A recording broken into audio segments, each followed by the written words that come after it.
یہ China lights نہیں بلکہ ایک گیما رے برسٹ ہے۔ یہ 8 منٹ کے ڈیٹا کو 6 سیکنڈ میں دکھایا جا رہا ہے۔ مگر گیما رے برسٹ ہوتے کیا ہیں؟ یہ بتانے سے پہلے آپ کو یہ بتاتے ہیں کہ گیما رے بذات خود کیا ہوتی ہیں۔ آپ کو کئی ویڈیوز میں الیکٹرو میگنیٹک اسپیکٹرم کا بتایا گیا ہے۔ مختلف فریکوینسی پر الیکٹرو میگنیٹک اسپیکٹرم میں ریڈیو ویو سے شروع ہو کر انفرا ریڈ روشنی، الٹرا وائلٹ ایکس ریز اور گیما ریز شامل ہیں۔ الیکٹرو میگنیٹک اسپیکٹرم میں ہم صرف روشنی کو دیکھ سکتے ہیں۔ لائٹ کے علاوہ باقی الیکٹرو میگنیٹک اسپیکٹرم کو دیکھنے کے لیے سینسر بنانے پڑتے ہیں۔ گیما رے برسٹ کائنات میں سب سے طاقتور مظہر ہے جو آنکھوں سے نہیں مگر آلات سے دیکھا جا سکتا ہے۔ گیما رے برسٹ کی وجہ کیا ہوتی ہے؟ یہ سائنسدانوں کو بھی 100% کنفرم نہیں، مگر زیادہ قیاس یہ ہے کہ یا تو یہ کسی بڑے ستارہ کے اختتام پر سپرنووا میں بلیک ہول بننے پر ہوتا ہے، یا نیوٹران سٹار یا بلیک ہول میں سے کسی ایک کے دوسرے میں ضم ہونے سے بھی ہوتا ہے۔ خلائی ایجنسیاں اس سلسلے میں جو دوربین سب سے زیادہ استعمال کرتے ہیں، اس کا نام فرمی آبزرویٹری ہے اور دوسری سوئفٹ آبزرویٹری ہے۔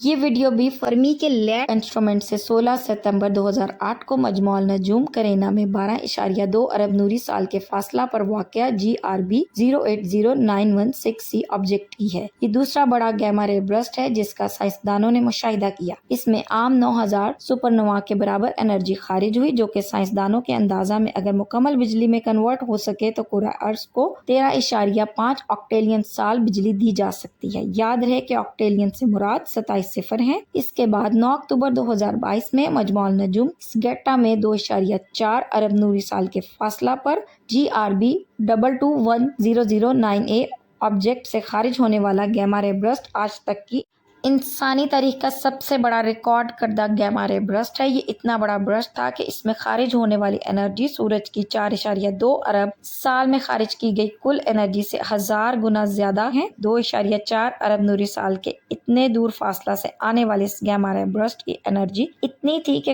کرہ ارض کے آئنوسفیئر پر اس کے کئی گھنٹہ اثرات نوٹ کیے گئے۔